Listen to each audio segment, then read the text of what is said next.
Viewers, मैं homeopathic doctor सबील अहमद कुरैशी। आज मैंने एक बहुत अहम टॉपिक चुना है आपसे बात करने के लिए। इससे पहले मैं उस पर शायद एक वीडियो भी बना चुका हूँ और मेरा केस स्टडी भी उस पर अपडेटेड है। उसका नाम है anal fistula and it's best homeopathic treatment. आजकल जो है ये बीमारी भी बहुत ज़्यादा कॉमन होती जा रही है, यानी कि इसके भी पेशेंट मैं देख रहा हूँ कि वो बहुत ज़्यादा होते हैं और वो लोग ठीक नहीं हो रहे होते। एक तो एनल फिस्टुला क्यों होता है, इसका क्या इलाज हो सकता है और इसकी क्या प्रिकॉशंस हो सकती है, इस पे हम आज बात करेंगे। क्योंकि मैंने इसमें काफ़ी चीज़ें भी सीखी भी हैं जो मैं आपके साथ शेयर भी करूँगा कि ये कैसे ठीक होता है। एनल फिस्टुला बेसिकली रेक्टम में एबनॉर्मल इन्फ्लामेटरी चेंजिंग स्टार्ट हो जाती है। वो इन्फ्लामेटरी चेंजिंग कोई भी वजह हो सकती है, उसमें कोई एक ख़ास वजह नहीं है। जैसे कि इसमें कॉन्स्टिपेशन फैक्टर्स हो सकता है, अच्छा डाइटरी फैक्टर्स है, और फिर एक और जो मैं बार बार इस चीज़ पे फोकस करता हूँ कि जिसमें आईबीएस का इश्यू होता है। आईबीएस में जब ये प्रॉब्लम होता है, इरिटेबल बाउल सिंड्रोम, तो जब आपकी स्टूल की कंसिस्टेंसी में जब फ़र्क आता है तो उससे जो सबसे पहले इफ़ेक्ट होता है वो आपके इसमें रेक्टम एरिया में होता है कि रेक्टम एरिया के अंदर इन्फ्लामेटरी एक प्रोसेस स्टार्ट हो जाता है।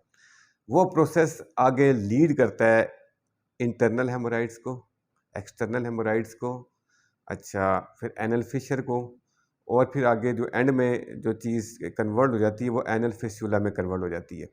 एनल फिस्टुला में होता क्या है, इसमें एक ट्रैक डेवलप हो जाता है। जब पेरिएनल एब्सेस काफ़ी अर्सा वहाँ पे स्टे करता है रेक्टम के एरिया के पास, तो वहाँ पे भी एब्सेस डेवलप होता है।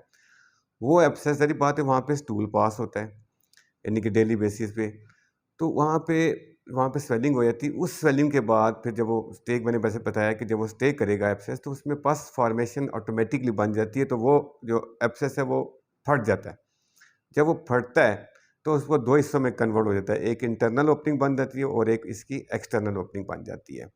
और इसकी सिम्टम्स में क्या होता है, इनिशियल सिम्टम्स में ये होता है जब ये फटता नहीं है, यानी कि फटने के बाद तो बेहतर होता है कि इसमें पेन्स होते हैं। पेन्स में कैसे होते हैं, जैसे burning, cutting pains, pinching pains, ठीक है। ज़्यादातर कटिंग पेन, जैसे कुछ चीज़ कटती नहीं है ऐसे पेन होता है, यानी कि लोगों को स्टूल पास करने के बाद कोई 12-12 घंटे तक इसमें पेन भी रहता है, और कईयों को ये 6 घंटे रहता है, मुख्तलिफ होता है। फिर लोग अमूमन जो है ना इसमें खाते हैं कि समगोल ले लिया, कोई एंटी कॉन्स्टिपेशन मेडिसिन ले ली, तो उससे ये काम चलता रहता है। तो इसमें सीवियर इचिंग भी होती है, और इस तरह की जो है ना मेन कॉमन इनकी सिम्टम ये है। अब ये let's come to the point कि ये अब ठीक कैसे होगा। जो बाहर की चीज़ें मैं वो आपसे पहले डिस्कस कर दूं कि जब किसी भी पेशेंट को ये चीज़ पता नहीं होती है ठीक कैसे होता है, तो मुख्तलिफ डॉक्टर्स के पास हो जाता है।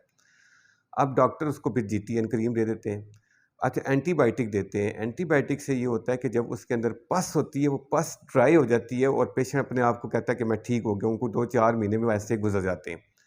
लेकिन जब पस ड्राई करना मकसद नहीं होता, क्योंकि जैसे ही वो इन्फ्लामेटरी प्रोसेस तो ख़त्म नहीं होता, कि कॉज ऑफ इलनेस तो इंसान की बॉडी के अंदर होती है।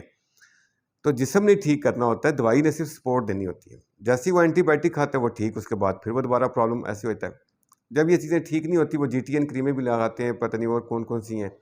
तो फिर वो जाते हैं सर्जन के पास, कि सर्जन कहता है जी इसका एक ही वाहिद हल है, दुनिया में इसका कोई ट्रीटमेंट नहीं है सिवाय सर्जरी के। पेशेंट इनोसेंट, वही बात है, उसको पता नहीं होता कि वो कहते हैं ठीक है आप सर्जरी कर लो, कहते हैं 2 मिनट का ऑपरेशन है, कोई बात नहीं, आप लेटेंगे ठीक हो जाएंगे। लेकिन जब वो सर्जरी करवाता है, उसको कट लगा के बेसिकली उसको ओपन कर देते हैं। ओपन करने के बाद जो वाउंड 3-4 महीने के बाद हील अप हो जाता है। ये फिर बताता हूँ कि सर्जरी से क्यों नहीं ठीक हो सकता। सबसे बड़ी वजह ये है कि यहाँ पे टिश्यूज़ इतने सेंसिटिव होते हैं कि ब्लड का फ्लो कम होने की वजह से यहाँ पे वो चीज़ें रिपेयर ही नहीं हो पाती। ये नाज़ुक हिस्सा, पहली बात है, ख़राब नहीं होता। एनल फिस्टुला हर बंदे को डेवलप नहीं हो, अगर डेवलप हो जाए, इस पे 101% सेफ मेडिसिन से ही बॉडी के अंदर इम्यूनिटी लेवल को बेहतर करके इसको ठीक किया जैसे, इसका कोई दुनिया में तरीका नहीं है। या जितने कहते हैं लेज़र थेरापी भी तो एक्सटर्नल चीज़ है ना, कि वो लेज़र कैसे करेंगे, लेकिन बॉडी के अंदर जो इसका कॉज है वो कैसे ठीक होगी। एक तो ये होता है कि सबसे पहले जब भी आपको ये प्रॉब्लम हो, तो ये बात मेरी कहीं लिख लें, आपने सबसे पहले अपना एमआरआई करवाना है। एमआरआई जो है टेस्ट आपको ये बताएगा कि आपका फिस्टुला 6 o'clock है, 7 o'clock है, या ब्रांचेज़ हैं, या ब्रांचेज़ में आके इसकी बन जाती, शाखें बन जाती हैं, यानी कि वो हो जाती है, लेकिन पता नहीं होता। बाहर इसका मुंह होता है, लोग अमूमन बाहर, और सर्जन भी फिजिकली एग्जामिन करता है। फिजिकल एग्जामिन करने से उसके मुंह से तो नहीं पता चल सकता कि अंदर प्रॉब्लम कितना गहरा है। तो वो सर्जरी रिकमेंड करके उसको कहते हैं जी ठीक हो, लेकिन ठीक कभी भी नहीं हो सकता ये। एक वे है इसको ठीक करने का जो मैंने अपने पेशेंट को बताया भी है। आप मेरी वेबसाइट्स के ऊपर जाके मेरे केसेस, इसमें बहुत सारे मैंने केसेस रिपोर्ट्स के साथ लगाए हुए हैं। कोई भी डॉक्टर होगा, आप किसी के पास भी जाएँगे तो मेरी एक बात याद रख लें कि आपका ये राइट बनता है कि आप उनसे ये पूछें कि आपने कोई केस ठीक किया हुआ है तो उसका हमें मेडिकल रिकॉर्ड दिखा दें, कि पहले की एमआरआई की रिपोर्ट और बाहर की एमआरआई की बाद की, यानी कि आफ्टर ट्रीटमेंट की रिपोर्ट। किसी भी डॉक्टर के पास है। अगर वो ये बता देता है तो आँखें बंद करके आप उससे इलाज करवा लें, क्योंकि उसने क्योर्ड केस रखा हुआ है। हमारी वेबसाइट के ऊपर आप जाएँगे, उसमें एक आर्टिकल लिखा हुआ है कि anal fistula and it's best homeopathic treatment, और साथ में मैंने case studies as a evidence base लगाए हुए हैं कि ये एमआरआई रिपोर्ट बिफोर ट्रीटमेंट है और ये आफ्टर ट्रीटमेंट है। वो कंप्लीट क्योर्ड केस है। दुनिया ये कहती है, या डॉक्टर्स ये कहते हैं, या सर्जन ये कहते हैं कि होम्योपैथिक ये बगैर सर्जरी का कभी भी नहीं ठीक हो सकता। तो अच्छा, क्वेश्चन ये बनता है कि ये होम्योपैथिक दवाइयाँ कैसे ठीक करती हैं? ये भी मैं आपको शेयर करना चाहता हूँ कि जब हम होम्योपैथिक मेडिसिन को यूज़ करते हैं, बेसिकली हम फिस्टुला का इलाज नहीं कर रहे होते हैं, उस बॉडी का इलाज कर रहे होते हैं। बॉडी का इलाज क्या करते हैं? हम जिस्म के वाटर आयरन को स्ट्रेंथ दे के बॉडी के अंदर एबनॉर्मलिटी बॉडी के ज़रिए ठीक करते हैं। यानी कि वो इन्फ्लेमेटरी प्रोसेस जो बॉडी से डेवलप हुआ होता है, मेडिसिन जाती है तो वो बॉडी के अंदर वो ऑब्स्ट्रक्शन जो होती है, जो जिस्म उसको क्योर नहीं कर पा रहा होता, सिर्फ़ और सिर्फ़ दवाई उस ऑब्स्ट्रक्शन को दूर करती है और फिस्टुला ऑटोमैटिकली क्योर हो जाता है। मेरी वेबसाइट पे जाके देखिएगा तो उसके अंदर रिपोर्ट में क्लियरली मेंशन है कि इन्फ्लेमेटरी प्रोसेस जो है ये पहले से कम हो चुका है as compare to previous study, comparison study में। तो अगर आपको इसके मुतालिक कोई भी क्वेश्चन पूछना हो, कोई भी राय देनी हो, तो आप मेरी वेबसाइट पे जाके उसको विज़िट कर सकते हैं। कोई क्वेरीज़ है आपके, यानी आप कुछ और पूछना चाहते हैं, वो हमें ईमेल कर सकते हैं।